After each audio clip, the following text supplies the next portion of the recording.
Alhamdulillahirobbilalamin. Assalatu wassalamu ala asrofil anbiya'i wal mursalin wa ala alihi wa ashabi rasulillahi ajmain. Pertama-tama, marilah kita panjatkan puji dan syukur atas berkat dan rahmat yang telah diberikan Allah Subhanahu wa taala, karena karunia-Nya kita dapat melakukan melanjutkan presentasi pada hari ini. Salawat serta salam tak lupa kita hadiahkan kepada baginda Nabi besar Muhammad SAW dengan mengucapkan Allahumma sholli ala sayyidina Muhammad wa ala ali sayyidina Muhammad. Yang saya hormati Bapak Zuhdi Arman selaku dosen pengampu mata kuliah Hukum Aparatur Sipil Negara. Baiklah, sebelum membahas materi yang akan kami presentasikan, izinkan kami untuk memperkenalkan diri terlebih dahulu. Kami dari kelompok 4 yang beranggotakan 3 orang. Yang pertama saya sendiri, Lailan Sofina. Yang kedua ada rekan saya, Bella Bastara. Dan yang terakhir ada rekan saya, Vitor Ricardo. Kami membahas mengenai pengertian, jenis, status kedudukan, fungsi, dan peranan aparatur sipil negara. Baiklah, untuk yang pertama, itu akan dijelaskan oleh rekan saya. Baiklah, pada kesempatan kali ini saya akan mencoba untuk menjelaskan apa itu aparatur sipil negara.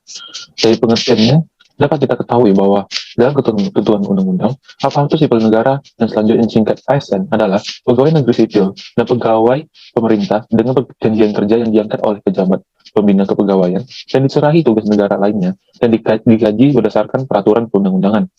Dalam arti kamus, aparatur berarti perangkat alat para pegawai negeri. Aparatur negara berarti alat kelengkapan negara yang terutama meliputi bidang kelembagaan, ketatanegaraan, kepegawaian yang bertanggung jawab melaksanakan roda pemerintahan sehari-hari. Sementara arti sipil yang berarti berkenaan dengan penduduk atau rakyat, bukan militer. ASN merupakan SDM yang bekerja di lingkungan organisasi publik atau organisasi pemerintahan. Di lingkungan organisasi publik, terutama pada bidang pemerintahan, ASN lebih populer disebut sebagai aparat atau pegawai. Sedangkan kata personalia, karyawan, pekerja, atau tenaga kerja buruh, umumnya populer di lingkungan organisasi profit atau swasta. Berikutnya saya akan mencoba untuk menjelaskan tentang jenis pegawai aparatur sipil negara. Berdasarkan UU nomor 5 tahun 2014, pegawai aparatur sipil negara terbagi dalam 2 jenis, yaitu yang pertama PNS, yaitu pegawai negeri sipil, merupakan warga negara Indonesia yang memenuhi syarat tertentu diangkat sebagai pegawai ASN secara tetap oleh pejabat pembina kepegawaian. Yang kedua adalah pegawai pemerintah dengan perjanjian kerja, adalah warga negara Indonesia yang memenuhi syarat tertentu dan diangkat berdasarkan perjanjian kerja untuk jangka waktu tertentu dalam rangka melaksanakan tugas pemerintahan.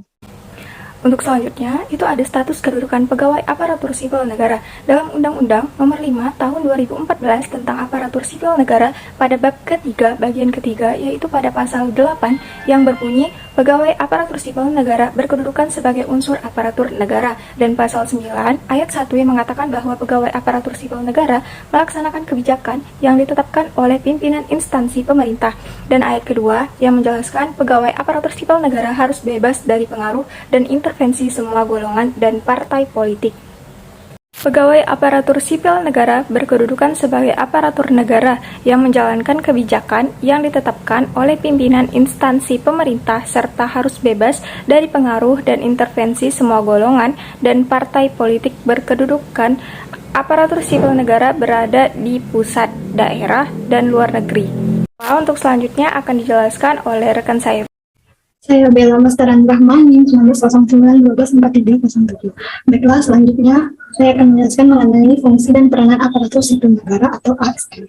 Yang pertama, pegawai ASN berfungsi sebagai 1. Pelaksana kebijakan publik, yang kedua, pelayan publik, dan yang ketiga, perekat dan pemersatu bangsa.